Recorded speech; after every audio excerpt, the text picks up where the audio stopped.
तर नमस्कार मित्रांनो, स्वागत आहे तुमचं आपल्या एका नवीन व्हिडिओमध्ये. तर आज सकाळी नियोजन झालं होतं वासराला पोहणी देण्याचं. मग सगळ्यात पहिले नेलं आपण सिकंदर डॉन. मग सिकंदर डॉन नेल्यानंतर सिकंदरची पहिलीच वेळेस होती, त्यामुळे सिकंदर थोडा परेशान करीत होता.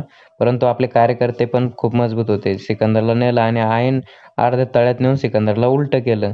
तुम्ही व्हिडिओत बघू शकता. सिकंदर पुरा उलटा झाला. मग काय निघाला बाहेर. अक्षरशः सिकंदर थकला, पण कार्यकर्ते काही थकाचं नाव घेत नव्हते. त्यामुळं कार्यकर्त्यांनी पुन्हा जोड भरला आणि पुन्हा विचार केला सिकंदरला पुन्हा एकदा न्यायचं. मग काय सिकंदर पुन्हा एकदा नेला. सिकंदरची यांनी तर फुल हाऊस करून टाकली ती. बैलगाडा मालक होणं म्हणजे एवढं वाटतं तेवढं सोपं नाही बरं का मित्रांनो.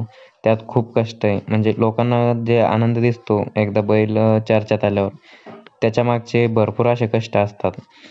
तसं आता सिकंदरला आपण भरपूर कष्ट करून घेतोय सिकंदरकडून. जसे की आपल्याला सिकंदरकडून आशा आहे की सिकंदर चालू काळात आपलं नाव 100% गाजवणार म्हणजे गाजवणार.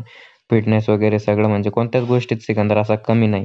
मग कार्यकर्त्यांनी काय सिकंदरला अशी हौस तर पोहणी दिली. मग सिकंदर येतो ऑटोमॅटिक वर.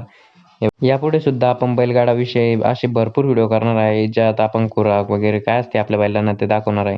त्यासाठी आत्ताच आपल्या चॅनलला सबस्क्राईब